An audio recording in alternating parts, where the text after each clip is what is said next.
Trista တွေခေါ်နာက Trish နဲ့တူတူရှိနေပါတယ်ဒီနေ့မှာကြလို့ရှိရင် Trish ကဘာအကြောင်းလဲပြောပြပေးချင်လဲဆိုရင်တော့တို့တွေက season 1မှာကြလို့ရှိရင်တို့တွေက pronoun အကြောင်းတွေသိပြီးသွားပြီဒါပေမဲ့အဲ့ဒီ season 1မှာကြံခဲ့တဲ့ pronoun တွေကိုဒီ season 2မှာပြောပြပေးသွားမှာပဲဖြစ်ပါတယ်ဒါကကြလို့ရှိရင်ဘာလဲဆိုရင်တော့ reflexive and demonstrative pronoun အကြောင်းပဲဖြစ်ပါတယ် reflexive pronoun ကကြတော့ကိုယ်တိုင်ဟူသောနာမ်စားပေါ့သူကကိုအတွက်သုံးတဲ့နာမ်စားပေါ့အဲ့တော့ demonstrative ဆိုတာပေါ်ပြတဲ့နာမ်စားတွေကိုပြောတာပေါ့โอเคဒါကိုတူတူကြည့်ကြရအောင် pronoun ဆိုတာကြတော့သူက replace a noun နာမ်ရဲ့အစားကိုသုံးတာဖြစ်တဲ့အတွက်ကြောင့်မလို့ဒီ pronoun ကနာမ်စားဖြစ်ပါတယ်သူရဲ့ example ကကြလို့ရှိရင် Suraj is happy ဒီမှာဆိုရင် Suraj အစားကိုမှ she နဲ့သုံးလိုက်ပါတယ် she is happy ပြီးတော့ the books are new the books are new ဒီစာအုပ်တွေကအသစ်တွေပဲပေါ့ they are new the books အစားကိုသူက they နဲ့သုံးလိုက်တာပေါ့ they ဆိုတာနာမ်စားကိုသုံးလိုက်တာပေါ့ okay လို့ရှိရင် reflexive pronoun ကိုယ်တိုင်ဟူသောနာမ်စားကိုယ်တိုင်လုပ်လိုက်တဲ့ subject က I ဆိုလို့ရှိရင်တော့ reflexive pronoun က myself ဖြစ်ပါမယ် myself ကျွန်တော်ကိုယ်တိုင် you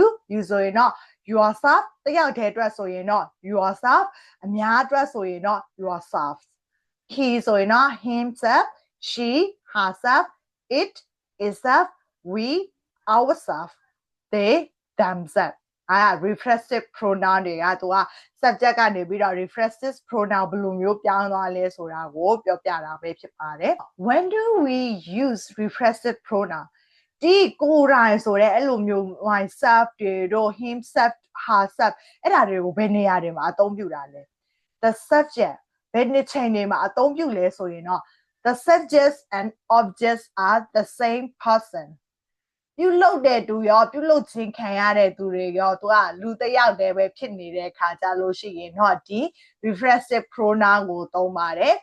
အဲ့စမောတွေနဲ့ကြလို့ရှိရင် I taught myself English ငါ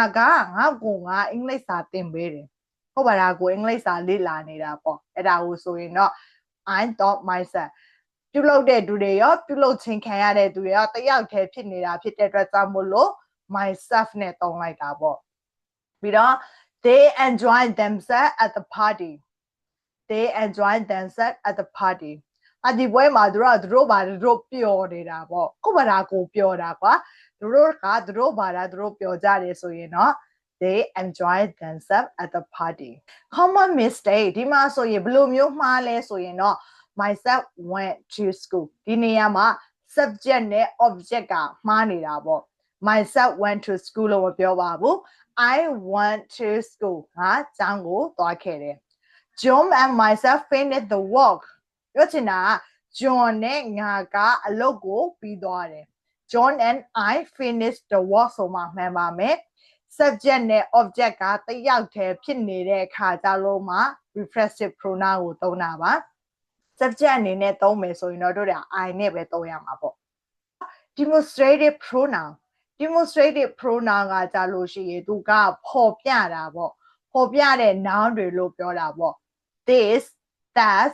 these those ဒီစကားလုံးတွေကိုဘယ်နေရာတွေမှာအသုံးပြုမလဲဆိုရင်တော့ used to point to peoples or things တွေကတို့ညွှန်ပြလိုက်တာပေါ့ this that these those အဲ့လိုမျိုးညွှန်ပြတဲ့အခါကြလို့ရှိရင်တော့ဒီ demonstrative pronoun ကိုသုံးပါတယ်သူက near နဲ့ far ကိုယ့်ရဲ့အနီးနားမှာပဲရှိနေတဲ့အရာတွေအတွက်ဆိုရင်တော့ this ဆိုတာကသူကအနည်းအတွက်ဆိုရင် this သုံးတယ်ပြီးတော့အနည်းအတွက်အဝေးမှာရှိနေတယ်ဆိုရင်တော့ that သုံးပါတယ်ပြီးတော့ these ဆိုတာကကြတော့ကိုယ့်ရဲ့အနီးနားမှာရှိနေတဲ့အရာဝတ္ထုအများတွေကိုတို့ကညွှန်ပြချင်တယ်ဆိုရင်တော့ these နဲ့သုံးတယ် those ကကြတော့ကိုယ့်နဲ့နည်းလှမ်းနေတာပေါ့အများကြီးရှိနေရဆိုလို့ရှိရင် those လို့ပြောပါတယ် example အနေနဲ့ကြလို့ရှိရင် this is my pen ဒါကငါရဲ့ဘောပင်ဖြစ်တယ် those are my shoe အဲ့ဒါတွေကငါရဲ့ဖနက်တွေပဲ those are my shoe ကိုယ့်နဲ့လှမ်းနေတာပေါ့အဲဆိုရင် those နဲ့သုံးပါတယ် demonstrative pronoun နဲ့ demonstrative adjective နဲ့ကဘယ်လိုမျိုးကွာတာလဲ pronoun အနေနဲ့ဆိုတော့သူက this is expensive this is expensive ဒါကဈေးကြီးတယ် adjective အနေနဲ့ကြလို့ရှိရင် this phone is expensive သူကအဲ့ဒီ this ရဲ့အနောက်မှာသူက noun လေးရှိသွားပြီဆိုရင်တော့ဒီ this က demonstrative adjective ဖြစ်သွားမှာပါ this ရဲ့နောက်မှာverb လာတာနဲ့ဆိုရင်တော့ဒါက demonstrative pronoun ဖြစ်ပါတယ် summary အနေနဲ့ဆိုရင်တော့ reflexive pronoun ကကြတော့ကို